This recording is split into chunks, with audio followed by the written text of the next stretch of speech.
Hey guys, it's Mike from We Are the Batman here. Just want to let you know we have a new website you guys can go to. Just go to podpage.com/We Are the Batman. That's podpage.com/We Are the Batman. You can get all of our episodes there, get a little more information about us, and most importantly, you can leave us reviews and you can leave us comments and messages, send us questions and episode ideas, and you can even leave us voicemails. All these great tools are on the website. Head over to podpage.com/We Are the Batman. We always love to hear from you guys. Head on over there now and check it out.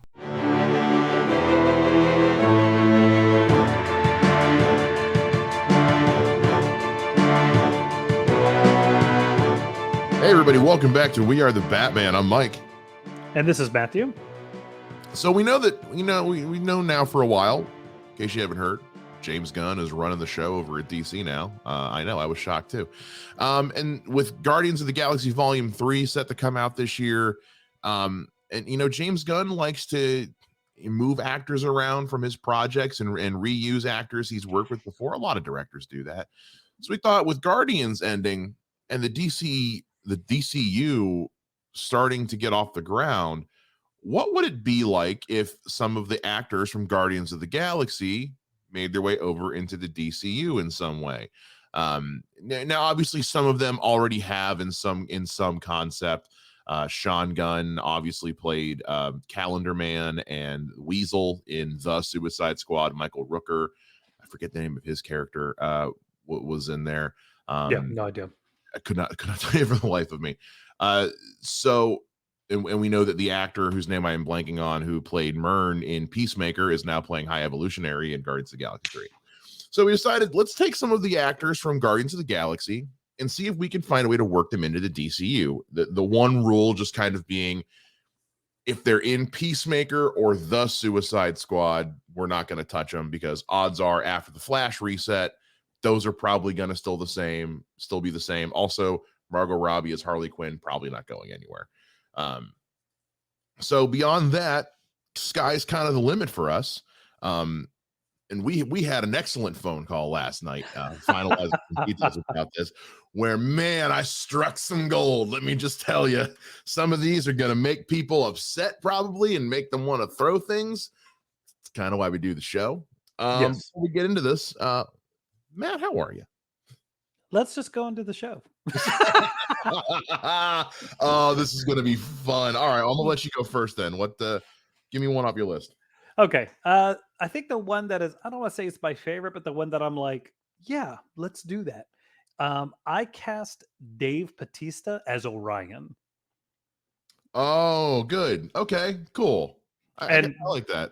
There's a reason why, and I think I told you on the phone. I'll play with it now. Is like, I think I did that because I kept trying to think of like, the thing we talked about on the phone is I didn't want to do like Chris Pratt is Superman, Bradley Cooper is Batman, Karen Gillan is Batgirl. Like, I wanted to do things that we wouldn't do, that are not the norm.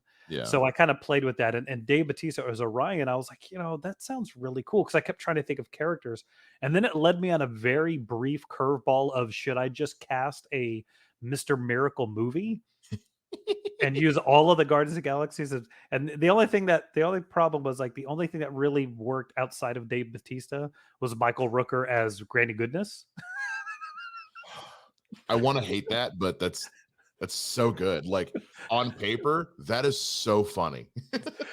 But the problem was I couldn't picture anybody else in the rest of the roles. Like, that was like, I could have easily done the thing of like, well, Chris Pratt leads everything, so he should be scot-free. But I just, like, there was nobody I could figure. None of these actors I could buy as Mr. Miracle.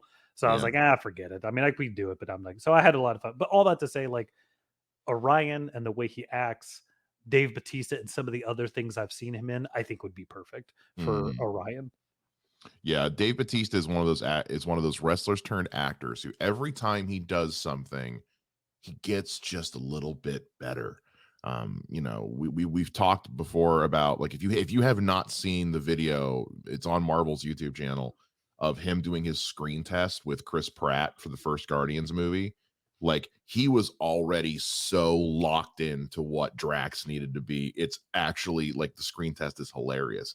But also he goes on to have like a very small role at the beginning of Blade Runner 2049, where his acting is spectacular. I have not seen this new Shyamalan movie yet, but I've heard he's very good in it. I've heard he's very good in Glass Onion. Like he just gets better every time, and I want to see him do more things. And he did an interview where somebody brought up the idea of him playing Bane in James Gunn's DCU, and he's like, I'd like to, but James needs younger actors for starting something fresh, which kind of hurt my heart to hear, because I was like, oh, but that would be so good. Yeah, but that also means they've had the conversation. That also means they've had the conversation. And Gunn is like, well, in a different world, yes, but Yeah. Batman is going to be this, and that doesn't work.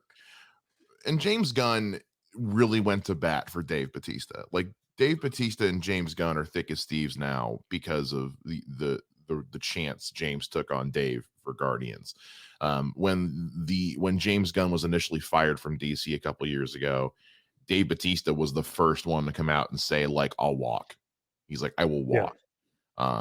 He was ready to walk up to break his contract, because that's how much James Gunn means to him. Dave Bautista is just one of the sweetest guys in Hollywood, and he should be protected at all costs. Do you remember who was up for Drax before he got on board? No, it was Jason Momoa. Oh, But the rumor was he turned it down because they weren't willing to pay him what he wanted. But right. yeah, he was up for Drax. Wow, that would have been a very different movie with him as Drax. Well, it's funny too, because Jason Momoa, but the only film he had done up to that point was Conan, and then that horrible bullet to the head Sylvester Stallone, and I was like, bro, you're asking for more money. But at the same time, look what happened with Aquaman. So maybe he deserves it. It's also weird that the Disney wouldn't want to shell out the money, because like the dude was Khal Drogo from Game of Thrones. Like that was huge. Like that made his career. But anyway, we're not talking about it. Yeah, we're not talking about it. So I also picked Dave Bautista. I only picked like 4 or 5 actors, but I have like 2 or 3 ideas for who they could play. Go. So for Dave Bautista, one of these is going to make people feel weird. One of these is actually kind of a cheat, because we talked about it on another episode, but one of them is Solomon Grundy. Yes. Because we talked about him in our HBO pitches. Another one, it's not my favorite one I picked for him, but I can see him pulling him off, is Mr. Freeze. Oh yeah. Yeah. The one that I think people are going to think is out of my mind, but the more I think about it, the more I love it, is Dave Bautista as Hugo Strange. That would be different. Yeah. It would be very different. Right. Like visually, I'm picturing the head shape, the jawline, the stature, and then just a beard. And I'm like, I could see him looking like a good Hugo Strange. And I'd be really interested to see, like, that would be a really great chance for him to flex like some acting chops. I think, because we've only had one live action Hugo Strange, and that was BD Wong on Gotham. It was fine. It wasn't the worst thing in that show. And as we talked about before with The Dark Knight Rises, the original plan for that movie was for it to be about Hugo Strange, and I think they were looking at Robin Williams for that, which would have been a choice. I don't. Dave Bautista. I think he could nail it. I think he could nail all 3 of these, but I really want to see him as Hugo Strange. I think that's a cool idea, and it's so different for him. Yeah, and that's the thing, is like, sometimes going like Bane, Yeah. But do something different. Like, does he want to do the duh one? You know what I mean? I'm sure he doesn't he wants to get paid, but right. At the end of the day, he just wants to have fun and make movies and cash a paycheck. But he also is one of those guys. He said in interviews, he's like, he really is taking acting seriously. Like he wants to get better. And like he knows he's not a leading man at this point in his career. He knows he's got a lot of work to do. He's very humble. I love that about him. I don't know. I got the Hugo Strange idea in my head, and I can't get it. It's like Michael Shannon is Two-Face. I can't get it out of my head. Yeah, totally understandable. All right. So what's another one for you? This one that kind of surprised me, because I did. Let's see, I did 7 actors, but I only picked 1 per. Okay, so it'll be easy for me. Sure. Bradley Cooper is my next one, and I picked a vigilante, but not the vigilante from Peacemaker, the cowboy version. Wow. Oh, that Either exists. make it make it like a western, or make it Yeah. like a period thing, or make it like whatever. I don't know why, like, that hit my head, that I was just like, yeah, that guy does exist, and that would be great. Like, Let's have him go up against my Willem Dafoe Jonah Hex that I pitched for my Solomon Grundy show. there you There we go. go. But I just like something about him and the cowboy and that blue with the red scarf and the white hat. I mean, he could pull off the hat he did in Born to whatever, Stars Wishes Born, Born. yeah. There you go, Yeah. whatever. I never saw it, but I saw pictures. Um, but yeah, dude, it's Bradley Cooper, man. He's one of those guys who I have consistently underestimated, and he's overperformed. Mhm. Like, if you had told me he would make a great face in the A Team, I'd have been like, I don't know about that. But he was awesome in that. I love that movie, by the way. Um, You are one of 5. yeah, I That know. movie is I not know. popular. I've never Yeah. seen it. Dude, if you like the Losers, you're gonna like the A Team. Okay. Well, the A Team is why the Losers didn't do well at the box office, because everybody was like, it's just A Team. And it's like, yeah, but Yeah. shut up. Yeah. But no, I don't know why that popped in my head, and I was like, yeah, why not? That sounds fun. So I also picked Bradley Cooper for something. I have 2 for him. Now, one of them is kind of a duh, and that's Hal Jordan. It just, Yeah. but that's too easy. The one that I picked that's a little out of left field is Bradley Cooper is Black Mask. I think that'd be cool. Yeah. Yeah, I mean, let him be a villain. Let him have some fun. because I think we were robbed of Ewan McGregor as Black Mask, because that should have been like amazing. Ewan McGregor as Black Mask should have been so good, and the Birds of Prey movie was just such a hot mess. Yes. Yeah, I forget that movie came out sometimes. It was just it was so all over the place, and they were so inconsistent with what they were doing with him. So I feel like we got robbed of a really what could have been a cool Black Mask. But I don't know. Yeah, Brad Cooper play a bad guy. And I think Black Mask, like, there's a level of sleaziness. He could still kind of do a variation of his Rocket Raccoon voice for it. Yeah. Do And the it just, Joe Pesci as Black Mask. yeah, I think that'd be cool, because we've seen a little bit of him being, I hate to use the word unhinged, but if you've ever seen Silver Linings Playbook, he plays a guy with bipolar disorder. Yeah. And there's a few times where, you know, he's manic and he's just kind of a little off the rails, and he's not evil, but he's just kind of a mess. And you mix that in with kind of just the sleazy snarkiness that is Rocket Raccoon, and it's like, it's Black Mask. That's Yeah. Black Mask. Slick his hair back, and yeah, that'd be great. All right, so what's another one you got? See, I'm gonna go. I think I'm gonna save some of the ones that I like a lot till later. Okay. This is an easy one. Like, I mean, I say easy, but Vin Diesel is Mongol. Sure. Like, I didn't cast Vin Diesel in anything. yeah, I just kind of did that. Like, he's on the team. It's Mongol's one of those characters that is so rarely used, but I'm just like, of anybody in the DC universe that Vin Diesel could maybe pull off, it'd be Mongol, which is just have a deep voice and be a big guy and try and fight Superman and lose. So Yeah. that was it. So that's all. Yeah, that's fine. Um, what's another one you got? Kurt Russell. I know you are chomping at the bit to tell me who you had Kurt Russell. I'm saving Kurt Russell for the end. Okay, you want me to save it then? Let's save him for the end. All right. So, I've got Zoe Saldana. Yes. Now the obvious pick is Catwoman, so Correct. we're not doing that. So I came up with 3 for her. One is Vixen, Okay. because I think she's a cool character. Got a little bit of her in CW stuff, and what they did with her in the show was on. It was fine. It was nothing wrong with it.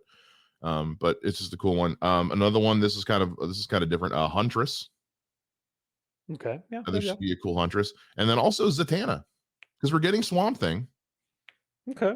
And I think specifically for what she did in like The Losers. Like, we've mentioned The Losers a lot on this show lately. I think Zatanna or Huntress are kind of like right up the alley of what she was doing in The Losers. And it is way past time that Zoe Saldana was in like a DC proper. I know everyone counts The Losers as her DC property, but like she needs a real strong, proper DC role, and then she's got to do a Star Wars, and then she'll have covered the gamut of The nerddom. trifecta. Yeah. But yeah, that was a harder one to cast for me. I think I had a harder time casting her other than Kurt Russell. Because there was a lot of roles where it was either too obvious or it just didn't seem like, because I thought about like Talia or Nisa. I was just See, like, that's what I did. I did Talia al Ghul. I have a second one for her that okay, gives away a different one that I'll tell later. But yeah, Talia al Ghul was like, I was like, yeah, no, that would be cool because you have that. it'd work. I mean, she'd be good. She's It's Zoe Saldana. She's gonna be good no matter what. yeah, and I've seen her have chemistry with people she shouldn't, and she always pulls it off. So no matter who you cast as Batman, she's gonna work as Talia. Yeah, absolutely. All right. You got another one? I have Karen Gillan. I do too. What do you got?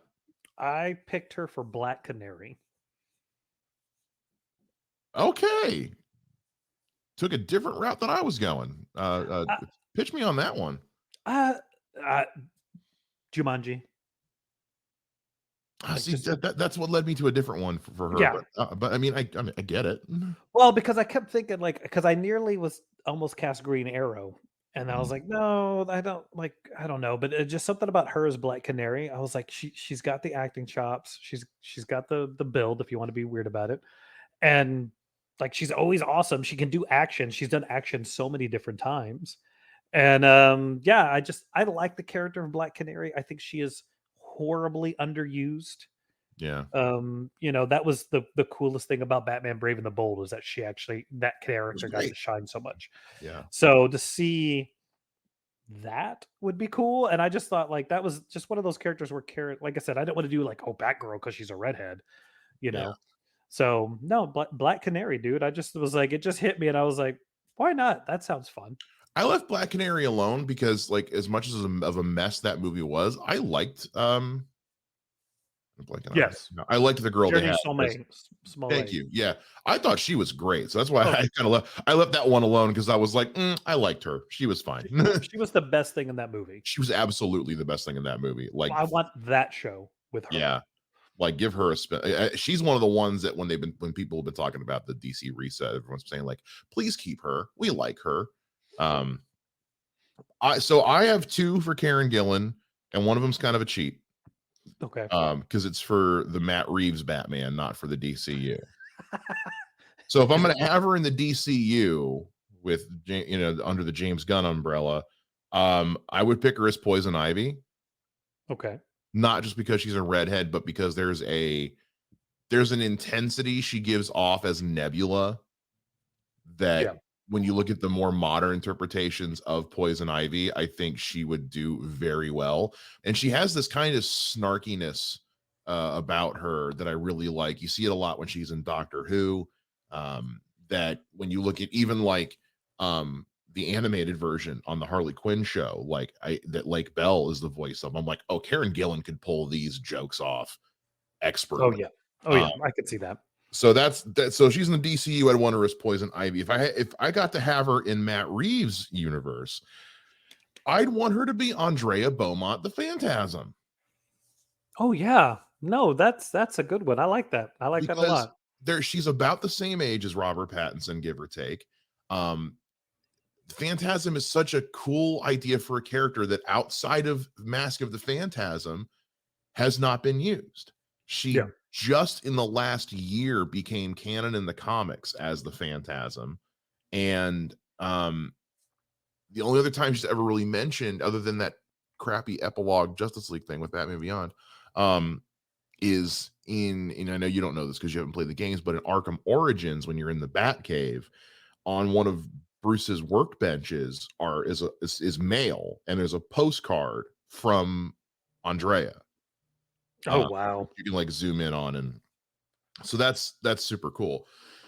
I think she'd be a cool foil for Pattinson.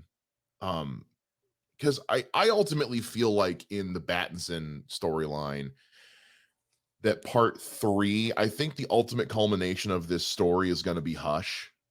I really do feel like that's the direction we're headed. Yeah, he was talking about it, Matt Reeves or something, right? So I haven't heard. It's just I don't know. There was stuff in the Batman that was probably Easter eggy and nothing else, but I can totally see it being the early seeds for something else coming along. Yeah. Um, but just the idea of because I've watched Mask of the Phantasm recently, especially after Kevin Conroy passed away, and it just made me think like Karen would be so good at this. Yeah. She because again, she's got the physicality. She's a beautiful woman. She's got the sort of sassiness to her that Andrea had. If you've seen her in things like Oculus, she can do really strong emotional performances as well. I mean, we've seen that with Nebula too. But yeah, I think that's a cool character, and I think if anyone's gonna like take a shot at a deep cut character like Phantasm, I think Matt Reeves has a chance to really make it work. Um, so yeah, that's kind of my cheat for Karen Gillan, but I like that. I like the Andrea Phantasm one for her a lot. I think that's perfect. Yeah, I can see that. I can totally see that. Yeah. All right. Do we want to do our Kurt Russells now? Is that what you have left? I mean, I have Chris Pratt, but I want to save that for last. Unless you want to do Kurt Russell Oh, last. let's do Kurt Russell last because we both have it. Okay. I'll go ahead and do Chris Pratt because I'm curious what you're gonna do here. I cast Chris Pratt as Tom Strong. I have no idea who that is. What? I've never heard the name Tom Strong in my life. Oh, such a Tom Strong is one of the Wildstorm characters. He's the so Oh, I've seen him. I just don't know anything about him. Okay, I'm yes. looking at him right now on Google.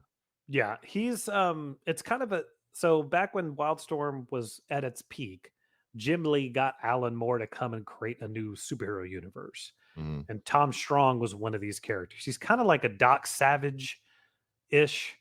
He's raised in a different area, a different place, and he's super intelligent, super strong. It's just like this Mhm. action adventure guy, like Indiana Jones and Captain America and the Phantom all combined into one. Okay. And he's a little more stalwart than we've seen Chris Pratt usually be. But looking at as much as those Jurassic Park, the first Jurassic Park Dominion or whatever it was called. Oh, Jurassic World. Yes, Jurassic World. As Yeah. much as that movie was kind of he's fantastic in it. And watching him in that, I was like, yeah, he could easily be Tom Strong. Which went back to my kind of joking casting of Zoe Zadania as his wife Dahlia or Oh, Delua, who was like this. I was like, that sure, why not? They have great chemistry in this in Guardians. Like, why she could be his wife again, I guess. Why not? If you're gonna go that route. But no, I just thought him as Tom Strong would be hilarious. I'm not saying I want this to happen, but I could totally see him as Green Arrow. I I don't love it, but I could see it working. yeah, I played with like he could have been to me, Chris Pratt could also be Hal Jordan, but you'd get the Ryan Reynolds Hal Jordan, We not don't need, yeah. the We so we need, hardened badass Hal Jordan. see, there is a small part of me, and I think I mentioned this a couple episodes ago, and I did it in one of my previous things of like Chris. There's something about Chris Pratt as Superman. I intrigues me, but he would have to do what Chris Evans does as Captain America, which Yeah, is to totally slip out of the swagger standard thing yeah. and play that thing. Chris Chris Pratt would have to do if he could even do it, you know. But Here's what we do. We have him show up in Lanterns as Guy Gardner and get wiped out in the same scene he's introduced. yeah, Like it's just as a joke. Like he just yeah, shows up with the goofy vest and everything. And it's like, hey guys, what's going on? Dude, I'm so excited. Womp. And just yeah. gets murked by whatever it is they're dealing with. And I also had a moment of like, could he be Lobo? It's like, no, he couldn't be Lobo. No, No, no. There's a that wouldn't very work. short list of people that can pull off Lobo. Yeah, And one of and them's one of them's Aquaman. and one of them's Aquaman. Here's an idea for that. Bring back the original voice actor and just CG the character. I would. I actually the only other person I could think about that would be fun doing it is Joe Manganiello. Yeah, but I want him as Deathstroke so bad. Yeah, I that's I gone. That's I gone. I know it so is. gone. I know it's gone. I know we're never getting it back, and it makes me so sad because Joe Manganiello as Deathstroke to me is like Patrick Stewart as Professor X level casting. It's like, Yeah. yeah, that's too good, and we didn't get it. Anyway, all right, Kurt Russell. Kurt Russell. I'm making you go first. I am going last. No, you're going first. You're going first.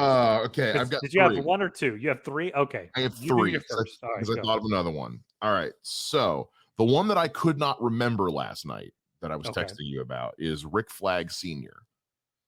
because he's going to be in Yes. Creature Commandos. Yes. I can totally see him as what's his face's dad. Yes. So there's that one. The next one I thought of because I was like grumpy old man characters in DC. There's a lot of them. So the next one I came up with was Wildcat. That's who I picked. That's who you picked? Yeah. That's That one almost seems too easy. He's got the jaw, he's got the ability, he's got everything. It'd be great. The last one I came up with, and this is the one that actually I'm very proud of, is Kurt Russell as Jay Garrick. I was close. Yeah. I almost thought Bradley Cooper is Jay Garrick, but he's not old enough. He's not old enough. And I just the more I kept, it was one of those, the more I kept thinking about it, the more I was like, yeah. Because I loved one of the best things that the Flash TV show did was John Wesley Shipp as Barry's dad, and then also using him as Jay Garrick. I was like, that is excellent. That is very good, and it was always very good. Kurt Russell just as that crotchety retired Flash who wants to get back in the game but totally can't. Yeah, that's got Kurt Russell written all over it, man. I still say 20 years ago, 15 years ago, Kurt Russell as Lobo just would have been crazy, weird, and fantastic. 20 years ago? Yes. 20 years ago, I probably would have cast him as, oh, Jesus. I mean, dude, yeah, just like seeing him do the Jack Burton-esque Lobo. Yeah. Of like, that whole like that laugh he has, and just as Lobo. So I'm the main man, You know what, man? 20 years ago, I would have picked him for his Lex Luthor. See, and I'm not kidding. 20 years ago, Kurt Russell, I would have picked him as Lex Luthor. He was on my list as Batman for a while there. Back in the late 90s. I wanted him as Batman. Like, I don't know about that one. But just like the absurdity of him in the suit doing the like, what does Batman always say at a time like this? Robin runs in and flips over him, and he looks at Robin, he looks at, Bane, he says, "What the hell?" And then they just both jump him. Well, even when you texted me last night, like Kurt Russell as Thomas Wayne Batman, I don't hate that. I don't hate that idea. I actually considered it at one point. I was like, I don't hate that idea. But no, I think of the three I got, like, I think Rick Flag Sr. is a kind of right along the right lines. I think Wildcat is almost too obvious, but it would still be great. But yeah, just him as Jay Garrick, it's living in my head and it's not going anywhere. So I think just that weird Wildcat from JLU that has like the soft spot for Black Canary. So like, Kurt Russell and Karen Gillan in a team up film or a team up show. That sounds fantastic. Absolutely, man. It was so weird because you mentioned Kurt Russell last night, and I was like, no, I can't see anything Kurt Russell. But wait a minute. I have three. Okay.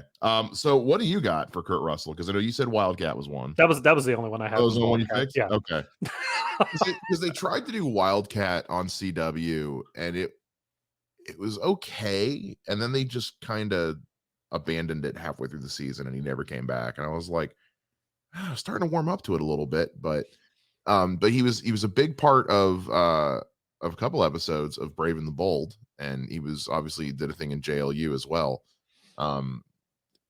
Wildcat's a cool character because there is that kind of like the idea of a hero who hasn't changed with the times and is kind of stuck in his heyday. And Kurt Russell's just at that age, but he's still such a fit dude for a guy his age. He could, Wildcat. Sexy Santa. He's sexy Santa. He's sexy Santa. I mean, they even said that when they were doing the de-aging on him for Guardians Volume 2, they were like, we didn't have to do much because he's just aged unbelievably well. Yeah. Well, that was like that was the thing. I think he was one of those characters that when they said the Justice Society was going to be in Black Adam, mhm. I was like, oh, I wonder how they're going to do him. And then he wasn't in it at all. No, that's another item on a long list of problems with that movie. Yeah. It's yeah, I tried to think of something for Chris Pratt. I'm kind of over Chris Pratt being in everything right now, so I think that's part of the reason why I didn't pick him.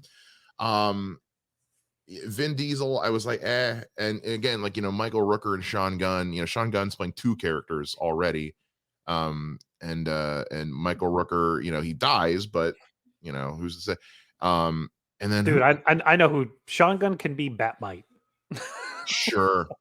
Look, because it's true. Because for Weasel, it's all CGI. It was just mocap. So, him as Calendar Man was weird. I was like, that's how we're doing Calendar Man. I hope that gets reset. So you could do more with Calendar Man than just a bad joke, but yeah, well, not a bad joke, but a stupid joke. And then everybody, I'm trying to think of who else. Like Lee Pace. I didn't really think of anything for. Josh Brolin, I kind of left alone. I thought about pulling in Nathan Fillion, but I'm sure they're going to give him. Well, something he was in the Suicide Squad. He died, but he was in the Suicide Squad. He says he didn't die. When they asked him, and he was like, "No, you see him spitting up blood, but you don't actually see him die." He died. And I was like, "Okay, Nathan, I don't know, man. That's stretching it, buddy." Yeah, there was him. John C. Reilly. I don't know. There's a Benicio del Toro. Like, it got into like how far into the Guardians cast we want to get with this. Yeah. I kind of tried to just pull from the big ones. But yeah, like I said, like I was a little over Chris Pratt being in everything nowadays. Yeah. So we forgot Palm. What the girl I tried so hard to find something for her. I really did. I thought about her for Talia. I tried to come up with something for Palm Clementif, and I just nothing was grabbing me. I like her a lot. I really do. She's so good as Mantis, and I couldn't come up with something, and I felt so bad. Is it racist if we cast her as Shiva? Yeah, a little bit. A little bit. Well, no, she's French. Oh, okay. I don't know. I thought about a couple different ones, and just nothing screamed at me. Nothing made me go like, oh yeah, like it's not like I had a oh shit moment like I did with Kurt Russell. So yeah. Well, and the problem too is like you get Wonder Woman, you get Batgirl, and then there's just not really a lot of big female characters in the DC. And if there are, they're all villains. Yeah, you got Black Canary, just like because Marvel's almost as bad. Like they have. I mean, all comic books in general are bad about that. Yeah. Kind of thing. Well, the thing with this is like all the good, strong female characters in Marvel are in the X-Men. Fair. So, but no, yeah, I can't think of anything off the top. I tried. I really did. I was like, because she's so good, and I got nothing. But again, it started getting into like, okay, I'm not going to try to like, okay, what am I going to do next? Cast Seth Green as something because he was Howard the Duck in 2 scenes. Like, yeah. Also, where's his movie? We'll see. Where's his 1 hour Disney Plus special? Disney Plus special. I'd watch it. Where was he in the holiday special? Where was he in the holiday special? I love that we're getting Cosmo, but anyway, that's another thing. Yeah, James Gunn likes to keep working with people over and over again. He likes to bring back actors he gets along with. I have no doubt in my mind we are going to see Dave Bautista in the DCU in some capacity. Oh, yeah. James Gunn loves Dave Bautista, and Dave Bautista loves James Gunn. They just got to find the right role for him, and I'm sure that they're having conversations every day. I think of anybody on this list, he is the most likely to get something noteworthy. Dude, him as Wildcat, why not? I'd watch it. I'd watch it. I'm into that. There's a lot you can do with Dave Bautista. Hell, make him Alfred. No, don't make him Alfred. He looks good in a suit, even though Spectre wasn't my favorite James Bond movie. He looks good in a suit. He was in this. it's called Master Z. It was like a Mhm. spin-off of Ip Man. He plays the bad guy, but the good guy. Like halfway through the movie, you realize like, oh, he's the villain.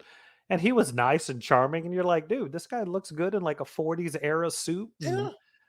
Club owner, nice guy. And then like when he has to fight the dude at the end, you're like, oh yeah, he would kill that guy. He's a snappy dresser. Dave Bautista Yeah. is a snappy dresser. I think out of everybody we've gone through, I think he's the most likely one to see before anybody else. That is in the correct. DCU. So, but yeah, that's what we think, guys. That's what we think as far as like getting the Guardians actors over into the DCU, or in my case, the Matt Reeves verse as well. We'd love to hear what you guys think. We'd love to hear your ideas. So please head on over to our website, podpage.com/wearethebatman. You can fill out the contact form there. Questions, comments, criticisms, concerns, ideas. Leave us a voicemail. Matt, where else can they find us? Go to www.facebook.com/group/fanboyjunction with a K. I post the episodes there. I'll put this one up there and ask everybody else, like, where would you put the Guardians actors in the DCU? And let's have a conversation about it. Absolutely. You guys can also find the show on Twitter at We Are the Batman. You can find me on Twitter at Mr. Mike Shea. And you can find me at Mr. J Ninja. That is going to do it for this week's episode of We Are the Batman. Tune in next time, folks. Same bat time, same bat podcast channel. Bye.